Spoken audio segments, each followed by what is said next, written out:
नमस्कार साथियों। तो स्वागत है आपका आज की इस क्लास में। और आज की क्लास में जो है हम सीटेट की प्रिपरेशन जो है वो कर रहे हैं और ये है जुलाई 2025 की प्रिपरेशन। ठीक है, और ये सीटेट के लिए क्लास नंबर 13 है। ये इसमें हम एसएसटी वाला जो पार्ट है वो कर रहे हैं। तो बिना टाइम गवाए शुरू करते हैं हम आज की ये क्लास। आज की जो क्लास है इसमें हम पढ़ने वाले हैं मध्यकालीन भारत का इतिहास। ठीक है, हमने प्राचीन भारत का इतिहास पढ़ लिया और पीछे की जो 12 क्लासेस हैं उनमें हमने प्राचीन भारत का इतिहास से रिलेटेड सभी जो टॉपिक्स हैं छोटे छोटे उनको उनके ऊपर इम्पोर्टेंट फैक्ट जो है उनको पढ़ लिया है। ठीक है, तो हम सिलेबस के अकॉर्डिंग टॉपिक बाय टॉपिक जो है वो पढ़ रहे हैं। तो ये जो है हम पढ़ने वाले हैं आज की क्लास में, क्लास नंबर 13।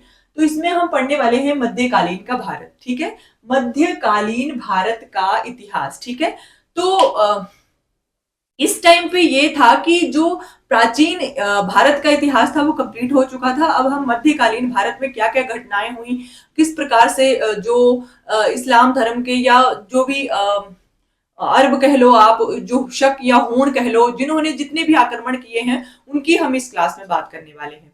तो इसके पहले 12 क्लासेस जो हैं वो प्राचीन भारत का इतिहास जो टॉपिक है उससे रिलेटेड मैं आपके साथ शेयर कर चुकी हूँ। अगर आपने उन क्लासेस को नहीं देखा है तो प्लीज उन क्लासेस को जाकर जरूर चेक कर लें, ताकि आपके लिए ये क्लासेस जो है वो बहुत ज्यादा बेनिफिशियल रह सकें और अपने फ्रेंड्स के साथ भी इन वीडियोस को शेयर करें।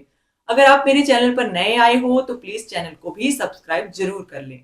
तो सबसे पहले आज का जो टॉपिक है इसमें हम पढ़ेंगे अरबों के आक्रमण। ठीक है, तो आपको पता है कि जो भारत है उसके ऊपर किसी ना किसी विदेशी शक्ति का आक्रमण जो है वो होता ही रहा है। ठीक है, किसी ना किसी जो भी विदेशी शक्तियां हैं बाहर की, जैसे शक हो गए, हूण हो गए और अरब हो गए, ये सभी के द्वारा जो है वो किसी ना किसी लाभ के लिए जो है वो भारत पर आक्रमण किया जाता ही रहा है। ठीक है, तो इसी प्रकार से हम बात करेंगे आज जो है वो अरबों के आक्रमण की। ठीक है, तो अरबों के आक्रमण में जो है मोहम्मद बिन कासिम।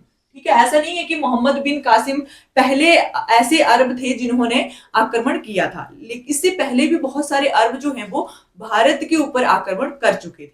लेकिन हुआ ये था कि वो असफल रहे थे, और असफल रहे थे तो मोहम्मद बिन कासिम जो थे इनका नाम आता है, जो कि भारत पर आक्रमण के बाद जो है अपने जो मकसद थे उनमें जो है वो सफल रहे थे।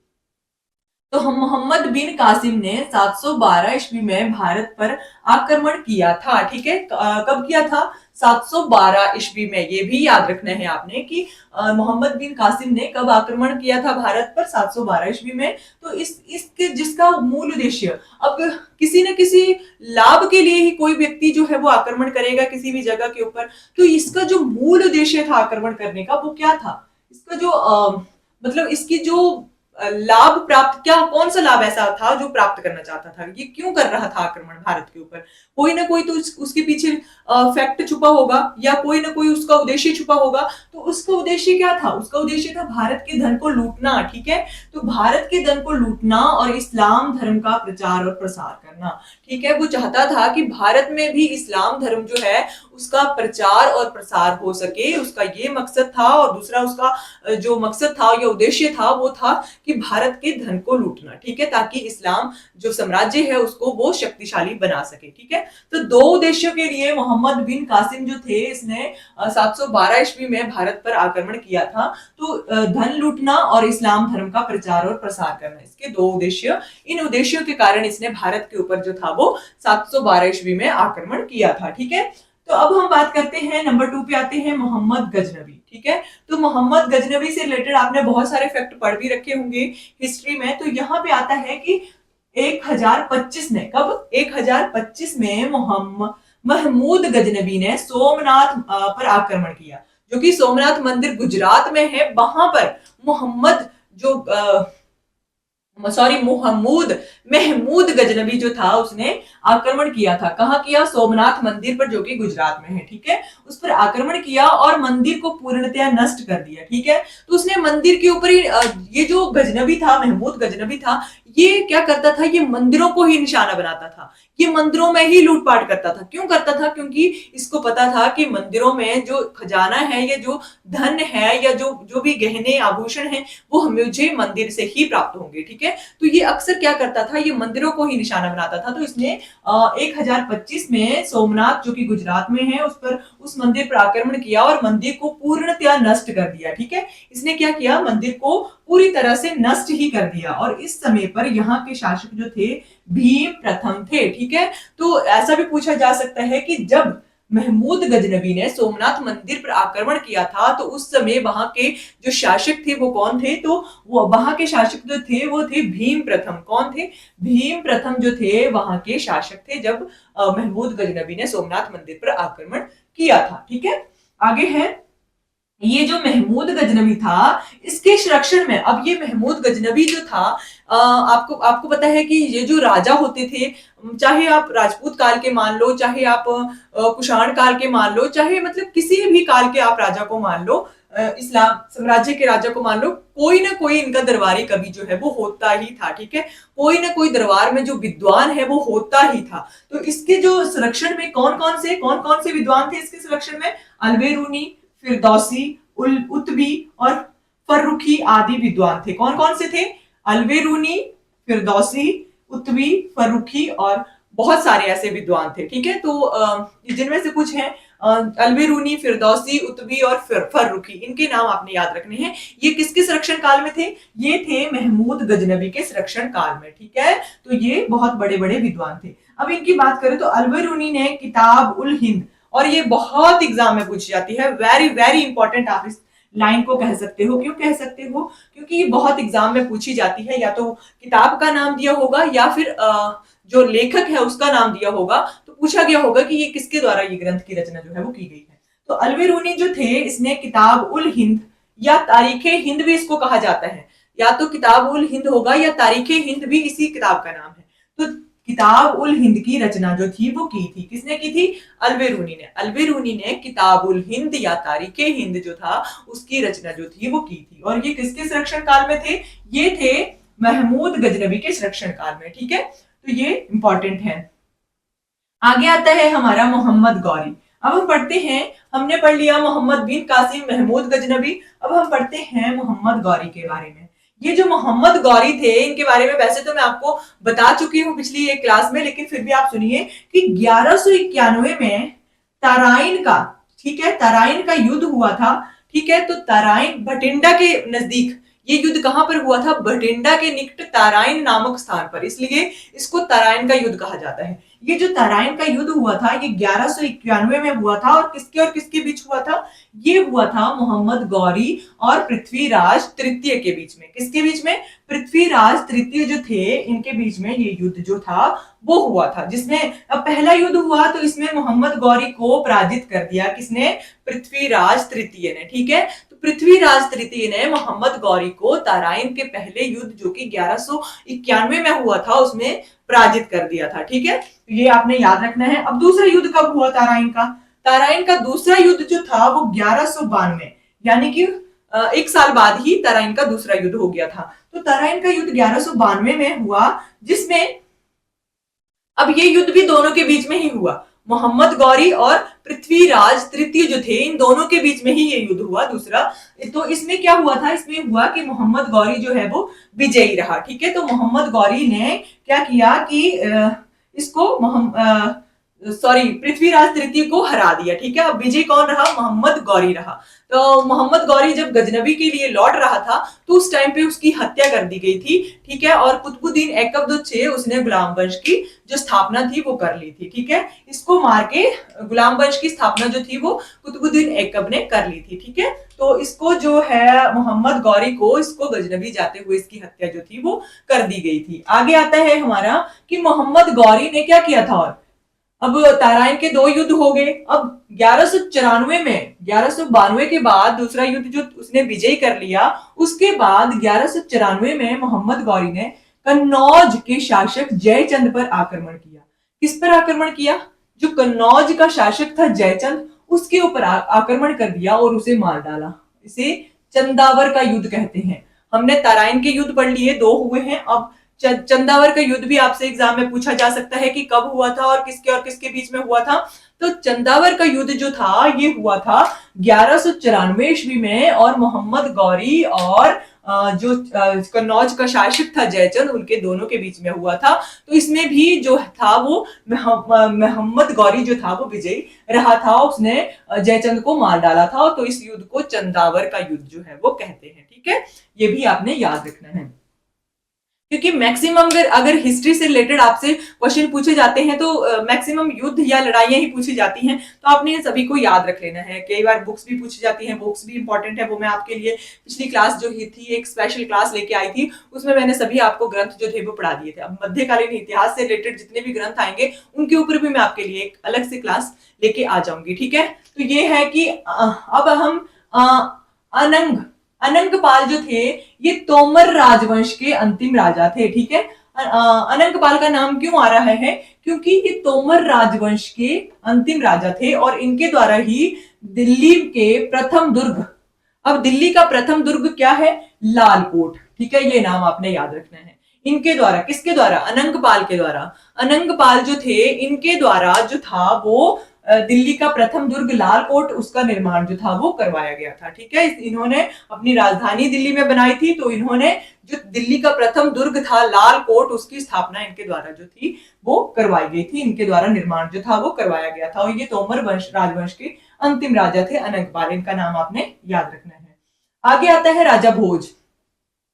राजा भोज के बारे में वैसे तो हम डिटेल में पढ़ चुके हैं, लेकिन यहाँ पे क्वेश्चन आता है कि राजा भोज जो थे वो कौन से वंश से संबंधित थे। आपसे क्वेश्चन में पूछा जा सकता है कि राजा भोज कौन से राजवंश से स्थापित जो संबंध रखते थे। तो राजा भोज जो थे ये राजपूत काल हमने पढ़ा था एक क्लास में, उसमें परमाल वंश हमने पढ़ा था। तो परमाल वंश से संबंधित थे ये राजा भोज। ठीक है, तो राजा भोज परमाल वंश से संबंधित थे। इन्होंने चित्तौड़ में त्रिभुवन नारायण मंदिर व भोजपुर नगर की स्थापना जो थी वो की थी। ठीक है, तो मैं आपको बता चुकी हूं कि इन्होंने त्रिभुवन चित्तौड़ में, ठीक है, कहां पे, चित्तौड़ में त्रिभुवन नारायण मंदिर और भोजपुर नगर की स्थापना जो थी वो की थी। और वैसे भी जो राजा भोज थे वो बहुत ज्यादा जो थे वो एक विद्वान थे, बहुत ज्यादा दयालु थे, बहुत ज्यादा जो दानवीर थे ये थे राजा भोज। तो राजा भोज जो थे इन्होंने बहुत सारे मंदिरों का निर्माण करवाया और इन्होंने जो था वो कविराज की उपाधि ग्रहण कर रखी थी, क्योंकि ये कला प्रेमी थे, संगीत प्रेमी थे, तो इनको कविराज भी कहा जाता था। ठीक है, और ये जो राजा भोज थे इनसे संबंधित एक फैक्ट और बता चुकी हूं कि ये राजा भोज जो थे इन्होंने बहुत सारे ग्रंथों की रचना की थी, बहुत सारे ग्रंथों को इन्होंने रचना की थी, जिन ग्रंथों में चिकित्सा, व्याकरण, धर्म से रिलेटेड सभी प्रकार के ग्रंथ इनके द्वारा जो थे वो रचित किए गए थे। ठीक है, और इनके मृत्यु के ऊपर जो था वो पंडित सबसे ज्यादा दुखी हुए थे। उन्होंने एक कहावत उस टाइम पे प्रचलित कर दी थी कि अद्य धारा निराधारा निरालंभा निराश्रिता सरस्वती। ठीक है, आज विद्वान और विद्या दोनों ही निराश्रित जो है वो हो गए हैं। ठीक है, तो राजा भोज से संबंधित ये कहावत पंडितों के द्वारा जो थी वो फेमस कर दी गई थी। तो राजा भोज ने त्रिभुवन नारायण मंदिर और भोजपुर नगर की स्थापना जो थी वो की थी। ठीक है, तो ये इंपॉर्टेंट है, राजा भोज के बारे में मैं आपको बता चुकी हूं। अगर आपने पिछली क्लासेस को नहीं देखा है तो प्लीज जाकर उनको एक बार जरूर देख लें। ठीक है, आगे आता है हमारा पृथ्वीराज का किला। अब पृथ्वीराज का किला जो है या हांसी का किला जो है ये हिसार में स्थित है। ठीक है, अब पृथ्वीराज का किला और हांसी का किला जो है ये हिसार में स्थित हैं, जिनका निर्माण पृथ्वीराज तृतीय ने मुगल शासकों की रक्षा के लिए करवाया था। ठीक है, तो पृथ्वीराज ने पृथ्वीराज का किला और हांसी का किला हिसार में बनवाया। तो इसको पृथ्वीराज तृतीय ने बनवाया था। तो इसको बनाने का उद्देश्य ये था कि मुगल शासकों से उनकी रक्षा, ठीक है, मुगल शासकों से अपनी रक्षा के लिए इन्होंने ये किले जो थे वो बनवाए थे। और जो पृथ्वीराज तृतीय है उसके बारे में मैं आपको बता चुकी हूँ कि चंद बरदाई जो थे इन्होंने पृथ्वीराज रासों की रचना की थी, जो कि पृथ्वीराज तृतीय के जीवन काल के ऊपर निर्भर है। ठीक है, पृथ्वीराज के जीवन के ऊपर बनाई गई है, ठीक है, लिखी गई है। तो पृथ्वीराज तृतीय जो थे इनकी जीवन गाथा चंद बरदई, जो कि इनके दरबारी कवि थे, उनके द्वारा जो थी वो रचित है। और एक थी पृथ्वीराज विजय, और पृथ्वीराज विजय जो थी वो भी इनके दरबारी कवि जो थे जैनक, उनके द्वारा ही उसकी रचना जो थी वो की गई थी। ठीक है, आगे आता है हमारा गोहना।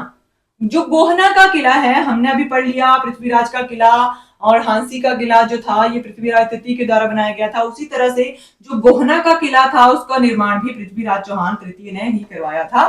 तो इन्होंने अपने जो सेनापति थे उनके नाम पर, ठीक है, उनके नाम पर इस किले का जो नाम था वो रखा था दरियापुर, इन्होंने नाम रखा था इस किले का, जो कि गोहना का किला है। तो गोहना के किले को दरियापुर का किला भी कहा जाता है। ठीक है, दरियापुर इन्होंने नाम रखा था। और ये किला जो था वो 1192 में, ठीक है, जब युद्ध हुआ था तराइन का, दूसरा युद्ध जो हुआ था उसमें मोहम्मद गौरी विजयी रहा था। तो उस युद्ध के दौरान मोहम्मद गौरी ने इस किले को नष्ट कर दिया था। जब पृथ्वीराज तृतीय जो था वो हार गया था मोहम्मद गौरी से तराइन के दूसरे युद्ध में, तो उस टाइम पे जो दरियापुर नामक का किला था, जो कि पृथ्वीराज चौहान ने अपने सेनापति के नाम पर इसका नाम रखा था, तो उसको जब 1192 में तराइन के दूसरे युद्ध में मोहम्मद गौरी विजयी हुआ तो उस टाइम पर इसने नष्ट कर दिया था। ठीक है, तो गोहना का किला भी आपने याद रखना है, इंपॉर्टेंट है, पूछा जा सकता है एग्जाम में। आगे है दिल्ली पर। अब दिल्ली पर जो मुस्लिम सुल्तानों ने 5 अलग अलग वंशों ने शासन किया। दिल्ली पर मुस्लिम सुल्तानों के या मुस्लिम शासकों के 5 अलग अलग वंश जो थे उन्होंने शासन किया है। ठीक है, तो दिल्ली पर बहुत सारे मुस्लिम सुल्तानों ने जो है वो अलग अलग वंशों ने शासन किया है, जिनमें से प्रमुख है गुलाम वंश, या इसको इलवारी वंश भी कहा जाता है। तो गुलाम वंश की स्थापना मैं आपको बता चुकी हूँ कि जो मोहम्मद गजनबी था, हाँ मोहम्मद गौरी था, उसकी जो मृत्यु हुई थी रास्ते में जाते टाइम, तो उस टाइम पर क्या हुआ था, उस टाइम पर जो था मोहम्मद कुतुबुद्दीन ऐकब ने गुलाम वंश की स्थापना जो थी वो की थी। इलवारी वंश इसको कहा जाता है। आगे दूसरे नंबर पर आता है खिलजी वंश, आगे आता है तुगलक वंश, आगे आता है सैयद वंश, उसके बाद आता है लोधी वंश। ठीक है, तो ये 5 जो वंश थे, ये अलग अलग वंश थे मुस्लिम सुल्तानों के, जिन्होंने दिल्ली पर शासन जो है वो किया है। ठीक है, तो सबसे पहले हम पढ़ लेते हैं गुलाम वंश के बारे में। तो गुलाम वंश की स्थापना जो थी वो कुतुबुद्दीन ऐकब ने के द्वारा की गई थी। ठीक है, तो ये क्वेश्चन इंपॉर्टेंट है, पूछा जा सकता है आपसे कि गुलाम वंश की स्थापना किसके द्वारा की गई थी? कुतुबुद्दीन ऐकब के द्वारा गुलाम वंश की स्थापना जो थी वो की गई थी। आगे आता है कि ये लाखों में दान करता था, ये बहुत दानवीर था। ठीक है, कुतुबुद्दीन ऐकब जो था ये लाखों में ही दान करता था हमेशा, तो इसको इसलिए इसका नाम जो था वो लाख बख्श भी रखा गया था। ठीक है, तो लाख बख्श किसका नाम है? कुतुबुद्दीन ऐकब का, ये भी आपने याद रखना है। लाख बख्श इसका दूसरा नाम है, जो कि लोगों के द्वारा इसको लाखों में दान करने के कारण दिया गया है। आगे आता है कि जो कुतुबुद्दीन ऐकब था, इसने सूफी संत जो ख्वाबा कुतुबुद्दीन बख्तियार काकी थे, कौन थे? सूफी संत थे। ठीक है, जो कुतुबुद्दीन ऐकब था उसने सूफी संत जो थे, कौन थे? ख्वाजा कुतुबुद्दीन बख्तियार काकी, ठीक है, इनके नाम पर कुतुब मीनार, ठीक है, कुतुब मीनार का निर्माण जो था वो करवाया था, जिसे इल्तुतमिश ने पूरा किया था। ठीक है, तो कुतुब मीनार का निर्माण कुतुबुद्दीन ऐकब के द्वारा करवाया गया है, और इसको बाद में इल्तुतमिश के द्वारा जो था वो पूरा किया गया था। आगे है कि इसने अजमेर में 2.5 दिन का झोंपड़ा जो नामक मस्जिद है उसका निर्माण करवाया है। तो आपसे पूछा जा सकता है कि 2.5 दिन का झोंपड़ा जो है उसका निर्माण किसने करवाया है? तो ये है कुतुबुद्दीन ऐकब के द्वारा। और जो कुतुब मीनार है उसका निर्माण भी कुतुबुद्दीन ऐकब के द्वारा ही करवाया गया है, जिसको कि इल्तुतमिश के द्वारा पूरा किया गया था। ठीक है, तो ये इंपॉर्टेंट फैक्ट है। गुलाम वंश हमने पढ़ लिया है। आगे की जो क्लासेस आएंगी उसमें हम खिलजी वंश, तुगलक वंश, सैयद वंश और लोधी वंश से रिलेटेड फैक्ट जो है इंपॉर्टेंट उनके बारे में पढ़ेंगे। मेरे को लगता है कि आज की ये क्लास जो है इसमें से बहुत सारे क्वेश्चन जो है वो बन सकते हैं एग्जाम के पॉइंट ऑफ व्यू से। तो जैसा कि मैं हर क्लास में आपको बोलती हूँ कि कॉपी और पेन लेकर जरूर बैठना है। अगर आप मेरी क्लास में आए हो तो प्लीज इन सभी जो इंपॉर्टेंट फैक्ट हैं या इंपॉर्टेंट जो लाइंस हैं उनको आपने नोट डाउन करके जरूर रख लेना है, ताकि आपके लिए एग्जाम के टाइम जाते समय आप रिवीजन कर सको। ठीक है, तो ये आपके लिए बहुत ज्यादा बेनिफिशियल रहेगा अगर आप नोट्स बनाते हो तो। और हमने बहुत सारे इंपॉर्टेंट फैक्ट जो है वो पढ़ लिए हैं। हम कालीन भारत का इतिहास जो है उससे रिलेटेड जो क्लासेस हैं उनके ऊपर पढ़ रहे हैं। ये क्लास नंबर 13 थी। इसके बाद की क्लासेस के लिए आप मेरे चैनल को जरूर सब्सक्राइब कर लें, क्योंकि ये चैनल आपके लिए बहुत ज्यादा बेनिफिशियल जो है वो रहने वाला है। आप मेरे वीडियोस को अपने फ्रेंड्स के साथ जरूर शेयर करें। Thank you for watching.